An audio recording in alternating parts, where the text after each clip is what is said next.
Welcome to Talk World Radio, a half-hour discussion of politics as if the people mattered. I'm David Swanson. This week on Talk World Radio, we welcome back our good friend and colleague Norman Solomon, who is founder and executive director at the Institute for Public Accuracy and the co-founder and national director of RootsAction, where I also work. He is the author of books including Made Love Got War, War Made Easy, and War Made Invisible. Norman Solomon, welcome back to Talk World Radio. Thanks a lot, David. Thanks for coming on. I'm sorry it can't be about good news, but I think we should talk about Gaza, which you've been doing a lot of writing about, and RootsAction has been doing a lot of campaigning about. What's the latest? Yeah, good news is in very short supply, and from the Middle East and Gaza in particular, just horrible. It's from outside, from far away, dystopian, from inside, hellish. And it's hard to see any near-term solution of any sort. I believe that the pincer, you might say, the vice that the U.S. public is caught between is just so callous and so desensitized to the human results of the Israeli and U.S. combined policies. On the one hand, we have mass media. On the other hand, we have the U.S. government. And between the two, there's this dance that sometimes appears to be a conflict or some sort of push-pull. But I'm afraid in the last almost 2 years, what has clearly become genocide in Gaza has really been ratified and made possible by the U.S. mass media and government. It also seems to me like people in the US have been told they can vote for a new emperor every 4 years, and that's about it. And last year they had a choice between two supporters of the genocide in Gaza, and in 3 years they'll probably have a choice between two more. Where in a lot of countries you'd see people in the streets, you'd see protests, you'd see shutting down the government, you'd see massive efforts to change things now. And I know Washington is thousands of miles away from a lot of people, but Congress members are back home in August, right? That's right. This month, it's so-called a work period, and whether they're out golfing or meeting with constituents really varies. As I can't even say dysfunctional, because I think the U.S. political government system is very functional for the oligarchy, the billionaires, those who, as in the case of the first Supreme Court, Chief Justice John Jay said, those who own the country should run it. Those beliefs are really very deeply instilled from the hierarchy in Washington, for the most part, to Silicon Valley and Wall Street and so forth. And yet, with this broken, except for the oligarchy and so forth, this broken government system still has, especially now, one aspect that can, in theory, be responsive to what people want, and that's Congress. And everybody, almost everybody, unless you live in a really remote rural area, you live within pretty decent travel distance to a congressional office, a member of the House of Representatives, maybe even a senator. And yet the deference, the culture of undue respect, and sometimes to a nauseating extent of just praising members of Congress unduly because they do some things that we like, and when they don't, they're just given a pass. Well, that should never be the case, but especially now when the warfare state is just out of control. We have the domestic components of that with the ICE raids, with sending the Marines into Los Angeles as sort of a precursor to apparently plans for other cities. And so there's no reason to be back on our heels any more than we've been pushed back on our heels. We shouldn't be putting ourselves back as well. And that means being active and organizing effectively, which is easier said than done because it's not in the culture. The mass culture tells us to go out and buy things and maybe vote once in a while. That's not how change happens, not good change. It seems like despite the insufficient activism, public opinion has been moving in the right direction in the polls, even if opinion within the United States Senate or House of so-called Representatives is far behind. Am I right about that? If only we had democracy. I think I know about a website. Is it one that you coordinate? Let's Try Democracy? Yeah, Is that the also name? known as davidswanson.org. What a concept. And really, in the case of Gaza, the U.S. military aid to Israel and, in fact, the Israel war on people in Gaza, it would be over. I was stunned a few days ago working on an article which has just come out on Friday in The Hill about Kamala Harris. And I looked at not only her refusal to distance herself from President Biden when she was running for president for a few months about Gaza. But when you look at the polling then, most people and overwhelmingly most Democrats wanted an embargo on arms to Israel while the siege of Gaza was taking place.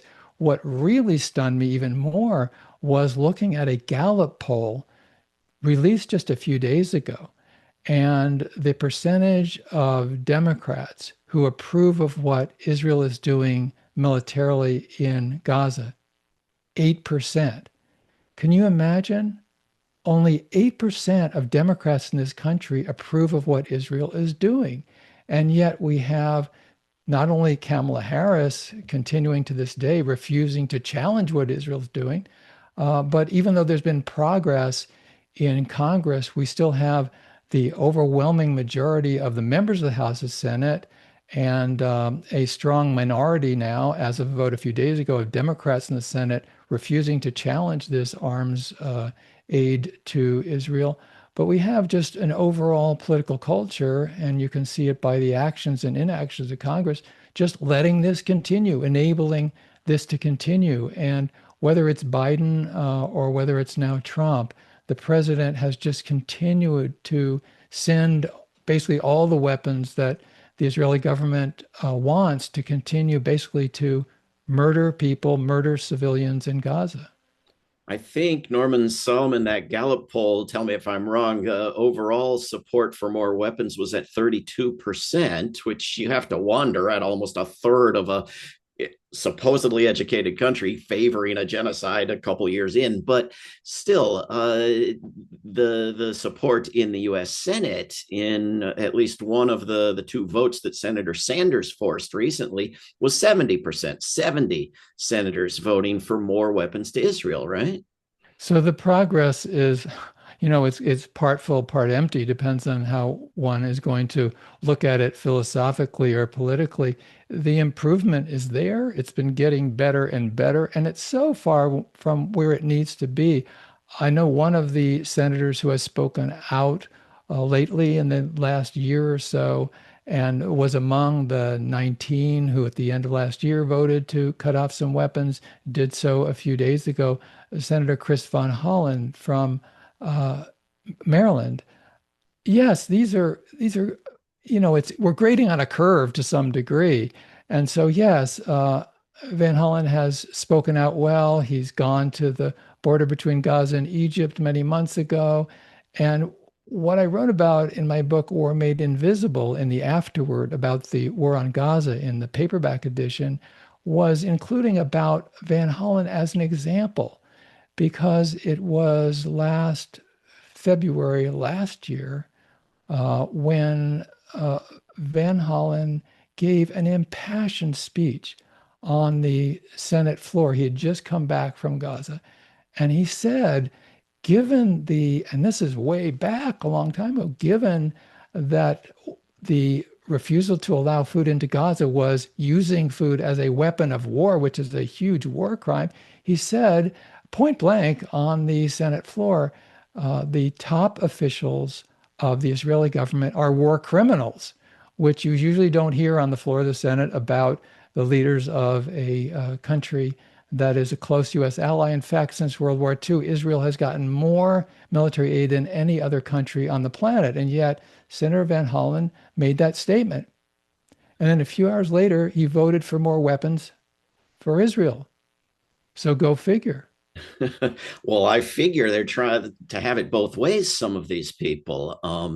The Democratic senator woman from Michigan, Senator Slotkin, I think her name is, made the mistake last week of going on Breaking Point's show where they asked her repeatedly, how do you sleep at night? How do you keep voting for weapons for a genocide? And she didn't vote. She didn't vote yes. She didn't vote no. She just, I won't vote for the weapons votes that Senator Sanders forced, presumably so that she can't be criticized for having voted yes or for having voted no. But my God, it's weapons for a genocide. You have to vote no. I don't know what rings of hell, and that would maybe a literary scholar could tell me, that particular legislator would occupy in a just world. Not that I believe in hell, but overall, there's such a huge gap between the grassroots of the country, what most people want, despite the conditioning that comes from political pronouncements in Washington, and despite the preponderance, not all of, but a lot of the mass so-called legacy media, which has really given Israel often the benefit of the doubt, and certainly um, not if not truncated, that maybe is a understatement, has totally severed the connection between what happens in Washington and what happens in Gaza. One aspect I think of is what could be called victims without victimizers. There's often a passive voice in the reporting on what happens in Gaza. People are hungry, people are killed. Sometimes Israel is mentioned as the source of the bombs that are falling from the air or the missiles that are being fired. But then what about the causality chain that could be followed right back to the White House under Biden, now under Trump, and the Congress? Is sort of like, let's play dumb. And it's not coincidence that a lot of journalists are conditioned to play dumb, because it's very rare for mainstream reporters who we're told are at the apex of sophistication to actually talk about what is causing what. And the genocide is being caused by, as I wrote about in a recent article, the partnership between the United States and Israel. This is a genocidal partnership. We're speaking with Norman Solomon. You can find him at RootsAction and at progressivehub.net and elsewhere. Norman, why is Senator Sanders able to force these votes even as they fail in the Senate, and there's never a vote in the House? And is it because the so-called leader, the Speaker of the House, is not following the law, is not allowing Congress members to force such votes? It's amazing to me how the Speaker of the House, I don't know where that word came from, but Speaker of the House, since there's a lot of speakers, but capital S Speaker, that person can control to such a huge extent anything that goes to the floor that comes to a vote. And there's that mechanism, as I remember, it's called a discharge petition, but there has to be signatures from a majority of House members to override the dictatorship of the Speakertariat. And so, we're stuck with that. And the last time there was a vote, there was a very bad result. I think it's been a very long time about appropriations of weapons from the United States to Israel. And so, another really horrible, mind-blowing aspect is the way in which the president of the United States is a de facto dictator. Once in the Oval Office, can do pretty much damn anything, and more than ever that case now with a very compliant, enabling Supreme Court. So when it comes to shipping weapons, like, okay, let's do it because the president wants to do it. In theory, the War Powers Resolution can be used to force certain kinds of votes if you have a Speaker of the House following the law. And in theory, these weapons shipments are already illegal under 9 or 10 different US laws and international treaties. And that doesn't matter. You still need to get an additional vote redundantly saying to stop them if they're going to be stopped, right? Since the early 1970s, the War Powers Act, or usually called the War Powers Technically Resolution, has been a really good idea that's never had any teeth whatsoever, right? And I'm trying to remember how many times it's been utilized with a vote from Congress. Not often. As I remember, it's always been ignored. Every president from Clinton to the current one just says, oh, I don't want to obey that. Well, the votes have always failed to get a majority in both houses except one time, which was on Yemen, and Trump was president and he vetoed it. And then, as you'll recall, a guy named Joe Biden became president and they didn't pass it again. And so, what are you going to do? Well, deference to the party. I mean, party loyalty is just such a corrosive, pernicious concept, and even worse, internalized. And I think that a little bit of the more outspoken aspects from Democrats about the killing in Gaza is because the commander in chief is no longer a Democrat, which is just a terrible reason for anything. I mean, we've had these experiences going to other countries. Mine has been to go to Afghanistan, to go to Iraq, and the people I met with one arm or in a cancer hospital where sanctions have prevented chemotherapy from even being available, they really did not care whether the president in the United States was a Democrat or Republican. And so that becomes an irrelevancy to people who are actually suffering from results of U.S. foreign policy. There was a great live stream or webinar that RootsAction did, or the Teach-In Network did recently, teachinnetwork.org, which is a project of RootsAction Education Fund, did on Trump's version of militarism. And the main takeaway seemed to be it's managed to be even worse than Biden. Yeah, which is mind-blowing because given, for instance, back to Gaza for a moment, that Biden was actively enabling genocide, there was, a reasonable assumption. People said, well, it can't possibly get worse. Well, it can get worse. And in the case of the macro analysis that we did hear from these great speakers, and I do encourage people, do go to teachinnetwork.org. That's teachinnetwork.org if you want to see some of those videos. This was a great macro analysis of the role of the United States in the world. And like it or not, and we don't, the US government still has a huge overshadow of the entire planet in terms of how the resources are appropriated or extracted or whatever.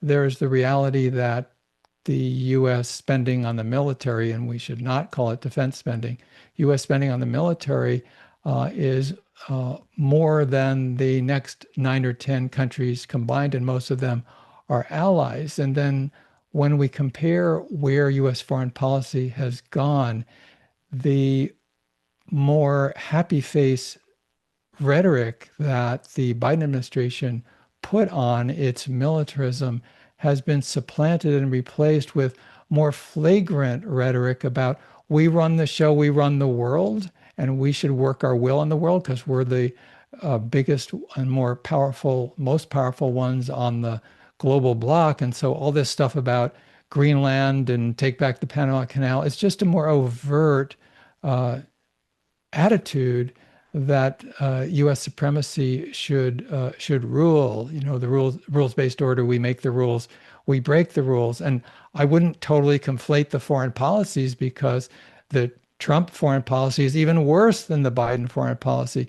But still, in all, it's an attitude that says we have the right, and by some theological, ideological, nationalistic notion, the duty to get other people around the world to do what we want them to.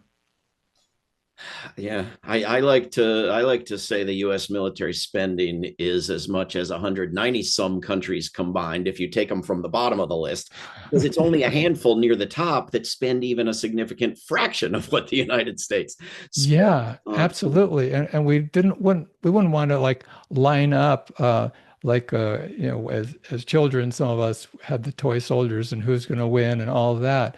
But if one did want to, for a moment, evaluate things that way, there was the meeting in Bogota, Colombia, in the last couple of weeks.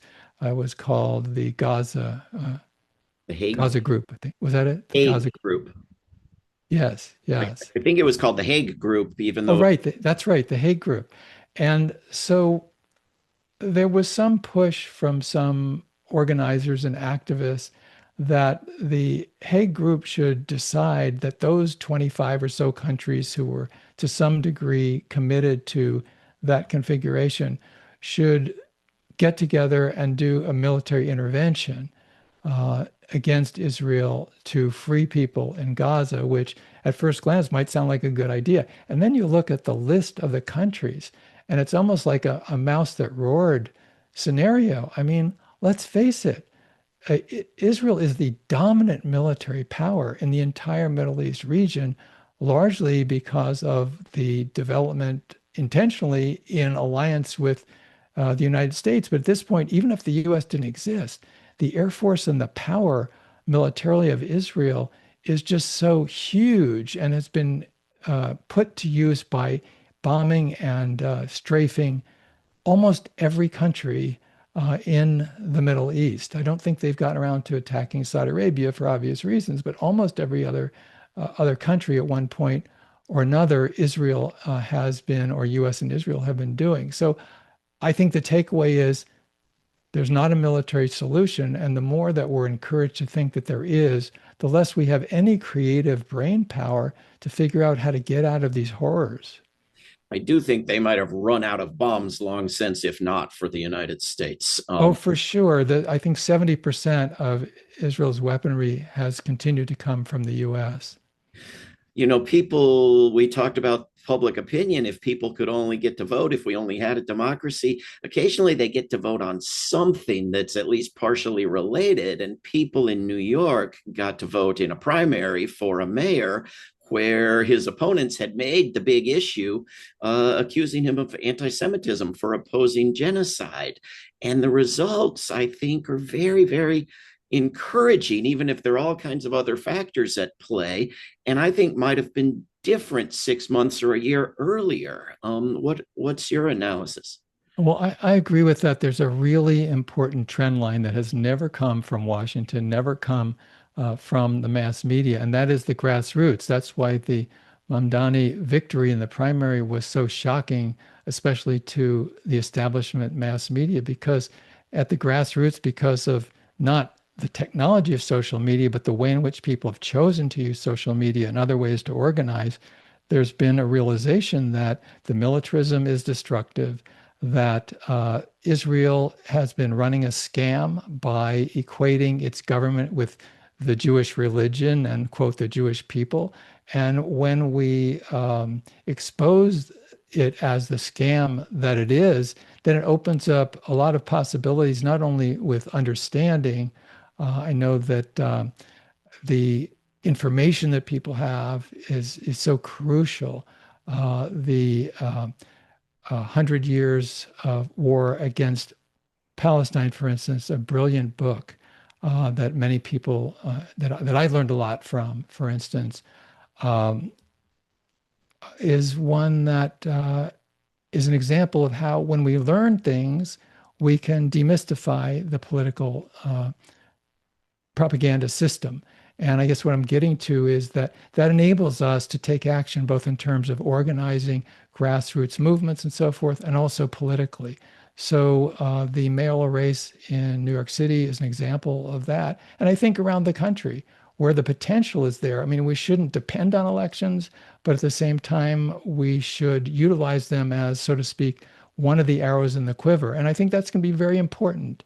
Mamdani's victory, if it does come in November, will be very important. There is reporting that AIPAC and Israel Can Do No Wrong pro-genocide groups, such as AIPAC, have now set their sights on Summer Lee, who's a very progressive anti-militarism member of Congress from the Pittsburgh area in Pennsylvania. Well, that's going to be an important battle. There's also been a lot of attention from the Israel Right or Wrong groups to try to take out electorally Ilhan Omar coming up. So defending these champions for social justice and peace really is important as part of the process. Norman Solomon, we had just 3 minutes left, and there was a satirical songwriter performer who died recently, who I think was the one who had said that irony died when Kissinger got the Nobel Peace Prize. it seems to me that it's pushed to a greater extreme every week on my social media feed. You now have Israel preventing the UN from bringing in food and producing videos blaming the UN for not giving food to the people of Gaza. I mean, if it was like a doomsday clock to ultimate dishonesty, I think we'd be seconds maybe. Is there a point we ever reach when they can't make it worse? Well, that's a very good question. We wake up and we think, how can this be? How can these things be? And yet they are. Yeah, Tom Lehrer was a great satirist, and his comment when Kissinger won the Nobel Peace Prize, I think is with us now very much. You can't make this stuff up, as the saying goes, and yet here it is right in front of us. Well, we have to keep working on it. And Roots Action is one of the places to work on it. Institute for Public Accuracy. How can people keep up with you and your work, Norman? Well, definitely through rootsaction.org. Also, I'm writing frequently for websites like commondreams.org, which I recommend. I think supporting these kinds of independent activist groups and independent media outlets is really crucial. And so writers, activists, we have our own personal lives and we have our own personal struggles, whatever those might be. But most importantly, we're building institutions. And when we have outlets that we believe in, organizations that we believe in, it's really important that we give them support with our time, energy, if we can volunteer, and yes, also our money. And David, you're reminding me that after 20, 30 years of efforts, the right wing has found a way to really damage the financial well-being of so-called public broadcasting. And they've taken a huge bite out of the funding for NPR and PBS stations and so forth through cutting to shreds, I think, the Corporation for Public Broadcasting budget. And a lot of people listening to us may feel, well, now I should really give money to my local NPR station, my local PBS station. And frankly, I'm very ambivalent about that because National Public Radio often stands for National Pentagon Radio when we deal with or look at or listen to its broadcasting on foreign affairs and U.S. wars and so forth. I'm not just saying that NPR, PBS, All Things Considered, Morning Edition are not bringing people some content of some value, but we have limited resources. So I would encourage people to think long and hard whether they're going to try to fill the gap that the Trumpites have created at NPR and PBS station versus your local community independent radio station, if you have one, the Pacifica Network, your favorite progressive websites, your favorite organizing groups, your organizations that you believe in. So since you do have limited resources, fill the gap where you believe it's most important. Great advice. Let's all follow it. Norman Solomon, thank you for everything you've been doing and for coming on Talk World Radio. Thanks for Talk World Radio, David. This is Talk World Radio. I'm David Swanson. Take action at rootsaction.org. Help end war at worldbeyondwar.org. Read or listen to today's Peace Almanac entry at peacealmanac.org. All past shows can be heard at talkworldradio.org. Talk World Radio is produced in Charlottesville, Virginia, and syndicated by Pacifica Network. There is no way to peace. Peace is the way.